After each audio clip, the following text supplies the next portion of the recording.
Imagina despota en un hospital, y descubrir que tu propia familia no solo te abandonó, sino que tomo todo lo que era tuyo.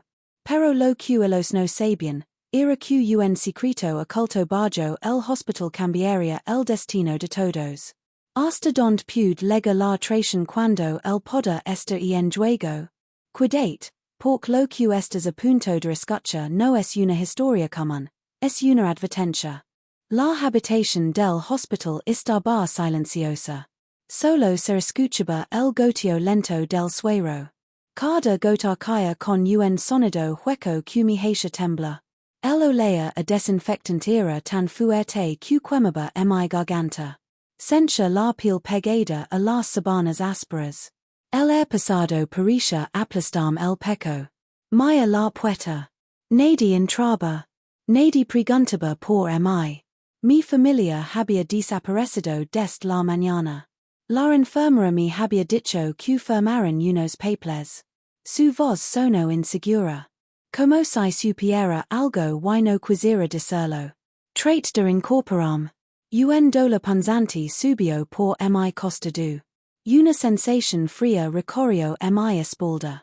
Record la noche anterior. Mi hermano de pie junto a mi cama. Sus ojos evitaban los míos. Su silencio tenía un peso extraño.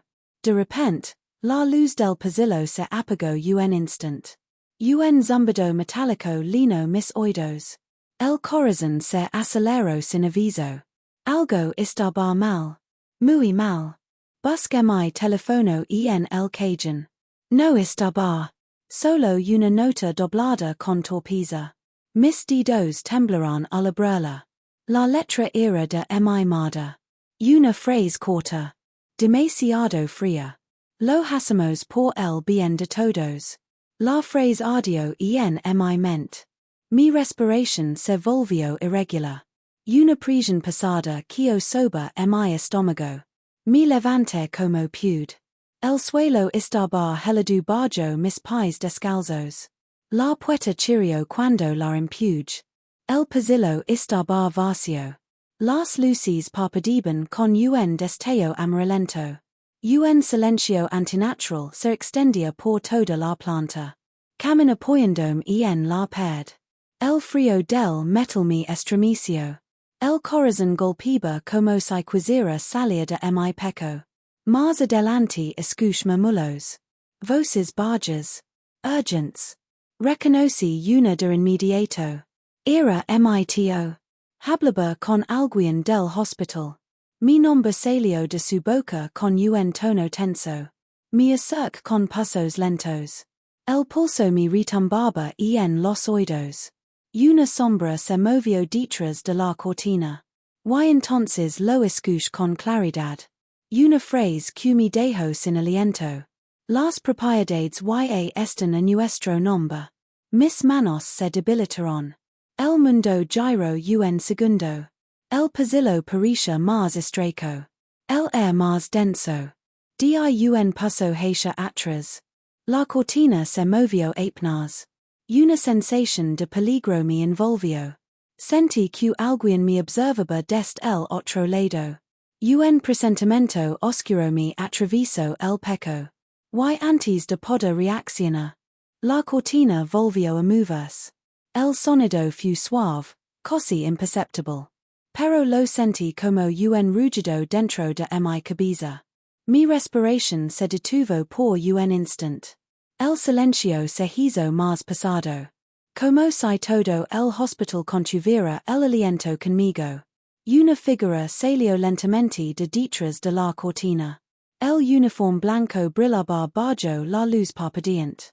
El rostro estaba cubierto por una sombra inquietante. Su mirada quedó sobre mí. Una mirada fría. Limpia. Vacía de cualquier emoción humana. Mis músculos se tensaron. La garganta se cerró. Un escalofrío brutal me recorrió desde la nuca hasta los pies. El hombre dio un paso hacia mí. Sus zapatos chocaron contra el suelo con un eco hueco. Sentí que cada golpe marcaba la cuenta regresiva de algo inevitable. Mi tio gyro en es momento. Sus ojos se abrieron con sorpresa. Como si no esperara vermi ali. Como si mi sola presencia destruyera un plan cuidadosamente armado. Mi cuerpo reaccionó antes que mi mente. Retrocedí varios pasos. Mis manos buscaron apoyo en la pared fría del pasillo. Mi tío avanzó con una expresión confusa. Pero debajo de esa confusión había algo más. Algo oscuro. Algo parecido al miedo. ¿Qué haces fuera de la habitación? Pregunto con voz baja. Demasiado baja. Demasiado controlada. Intenté hablar. Pero mi voz salió quebrada. Un hilo débil. ¿Qué propiedades están a su nombre? Un silencio brusco que entre nosotros. El hombre de uniforme miró sin pestañear. Mi tío apretó los dientes. El pasillo parecía encogerse a nuestro alrededor. Las luces parpadeaban cada vez con más frecuencia. Un zumbido eléctrico vibraba en el aire. Mi tío dio un paso hacia mi. Su sombra se alargó en el suelo. Se movía como una mancha oscura que quería alcanzarme. No tenías que escuchar eso, murmuró. El tono no era de regaño. Era de amenaza. Una amenaza que no necesito elevar la voz para helarme la sangre. El hombre del uniforme sacó algo de su bolsillo. Un pequeño frasco de vidrio. Transparente. Con un líquido que reflejaba la luz amarilla del pasillo. Mi corazón dio un vuelco doloroso. El frasco brilló como una advertencia. Como una sentencia. El hombre habló por primera vez. Su voz era baja. Monotona. Carente de humanidad. Dijeron que no había visitas. Mis piernas se debilitaron. Sentí un vacío en el estómago. Un medio surgió de golpe. Retrocedí otro paso. Mi espalda tocó la puerta de una sala vacía. El metal vibró contra mis huesos. Mi tío levantó una mano. Como si intentara calmarme. Pero su mirada decía lo contrario. Su mirada gritaba peligro. No queremos hacer daño, dijo sin mover un solo músculo de la cara. Solo necesitamos que ocupes. El hombre del frasco se acercó más. Cada paso era un golpe seco contra el suelo. Mi respiración se aceleró. Mis dedos buscaron la manila de la puerta detrás de mi. Estaba helada. Resbaladiza por el sudor de mis propias manos. La guía sin aparta la vista de relos. La puerta se abrió con un chirrido agudo. Un sonido que rompió por un momento la tensión del pasillo. En ese instant. El hombre extendió la mano hacia mi. El frasco brilló justo frente a mis ojos. Mi corazón latía tan fuerte que casi dolía. El aire se volvió demasiado espeso. Mi mente gritó una sola palabra. Una palabra que resonó dentro de mi como un trueno. Coa. Aquí tienes la continuación larga, manteniendo el mismo estilo. Phrases cortas, ritmo narrativo para audio, sin contracciones, sin terminar la historia. Corrí sin pensar. Mis pies golpearon el suelo frío del pasillo. El eco se mezclaba con el sonido acelerado de mi respiración. El dolor en mi costado volvió a arder. Pero no me detuve. No podía detenerme. Detrás de mi escuché pasos. Rápidos. Determinados. No eran pasos de alguien que quería hablar. Eran pasos de alguien que quería atraparme. Ya por un pasillo lateral. La luz era más tenue ali. Un olea a humedad impregnaba el aire. La atmósfera era casi sofocante. Mis manos temblorosas tocaron la pared rugosa. Necesitaba mantenerme en pie. Necesitaba orientarme. Un carrito metálico chocó contra la pared cuando pasé a su lado. El estruendo retumbó como un trueno.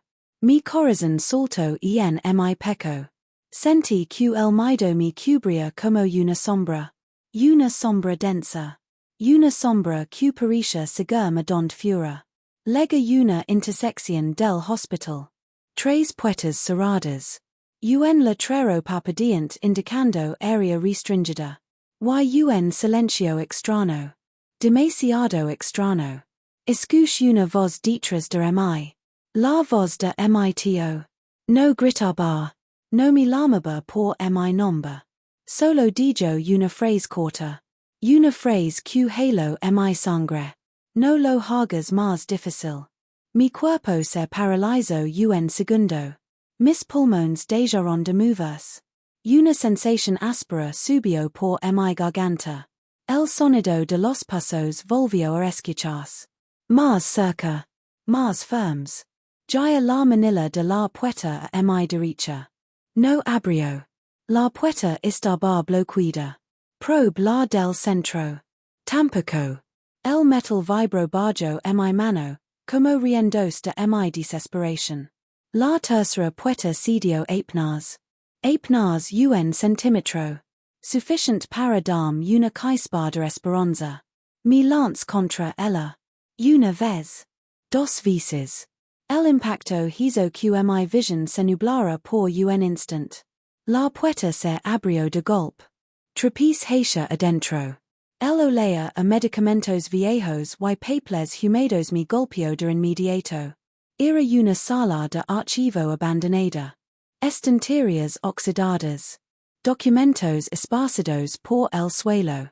Una luz azul parpadeante en la esquina del techo. Cerré la puerta lentamente. Con el mayor silencio posible. Mis manos temblaban tanto que apenas podía controlar la manila. Mi apoy en la madera. Mi pecho subía y bajaba con fuerza. Los pasos se detuvieron justo afuera.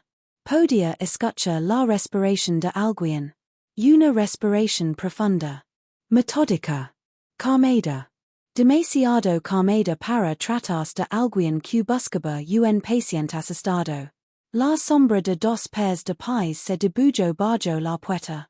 No podía moverse ni un milímetro. Ni siquiera respirar con libertad.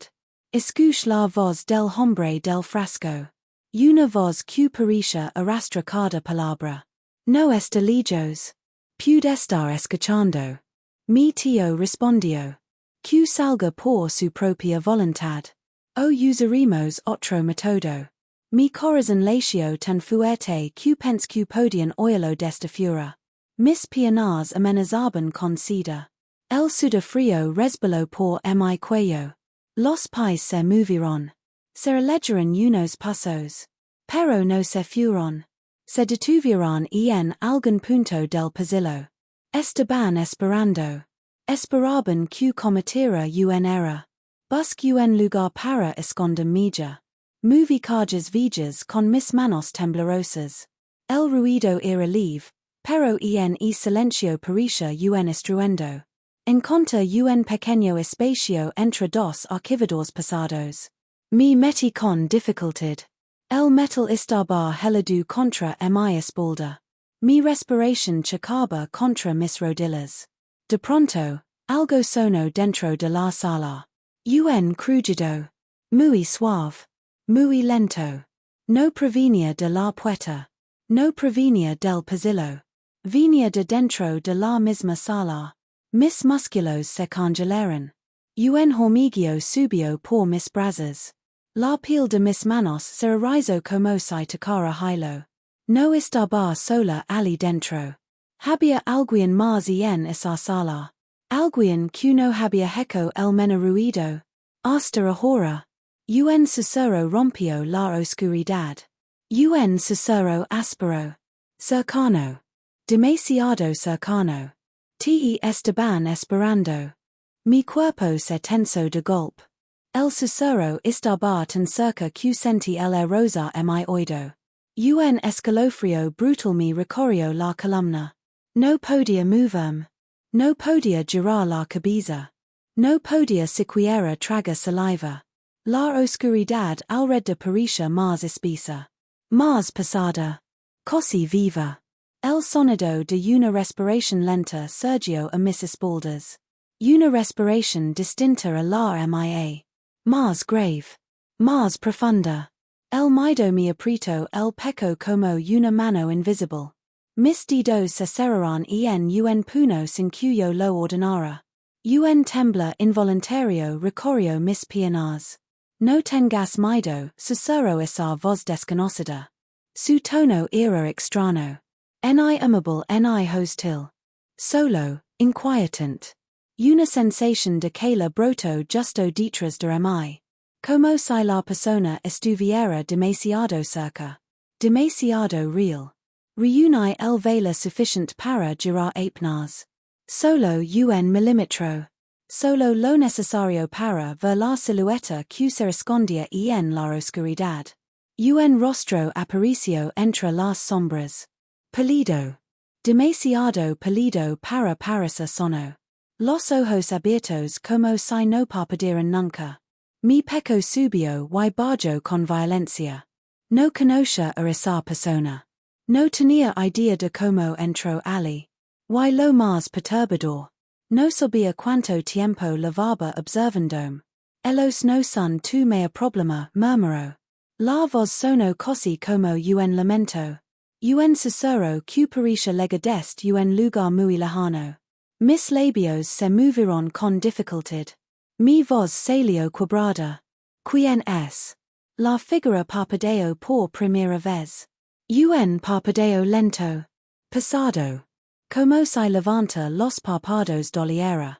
Soy la razón por la que tu familia tiene miedo, respondió. Y también soy la razón por la que quieres salir viva de aquí. Mi estómago se apretó. Un nudo duró. Imposible de ignorar. A fura, en el pasillo, volvió a escucharse movimiento. El sonido de un carrito. Una rueda chirriante. Voces bajas. La figura se inclinó un poco hacia mí. Su rostro quedó apenas iluminado por la luz azul del techo. El brillo reveló algo perturbador. Una cicatriz profunda. Cruzaba su mejilla como un trazo abrupto. No van a esperar mucho más, susurró. Y no podrán detenerse. Y tomarán tus propiedades. Pero eso no es lo que realmente buscan. Mi corazón latió con tanta fuerza que casi dolió. Entonces que quieren. El desconocido clavó sus ojos en mí. Un brillo extraño surgió en su mirada. Un brillo que mezclaba miedo y agencia. Quieren lo que dijiste en la casa vieja, respondió. Quieren algo que ni siquiera recuerdas haber guardado. Mis dedos se entumecieron. Una presión inexplicable aprieto mi pecho. Sentía que algo dentro de mi quería gritar.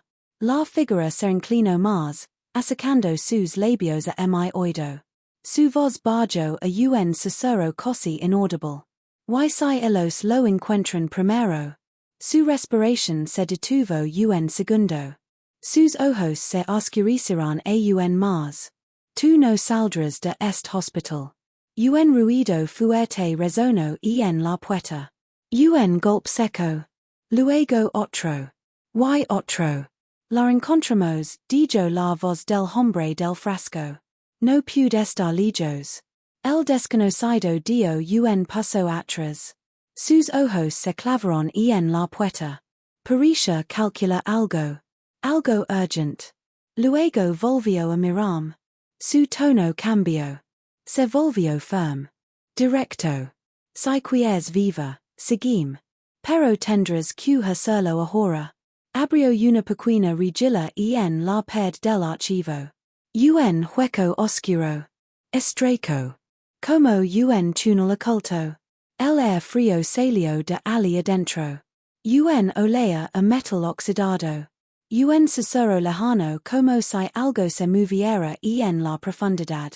La puerta del archivo volvió a golpearse con fuerza. El marco vibró. El sonido hizo eco en mis huesos. Mi respiración se aceleró. No sabía que era más peligroso. Mi familia afura. O este desconocido dentro. Pero no había tiempo. El siguiente golpe en la puerta fue tan fuerte que el picaporte tembló.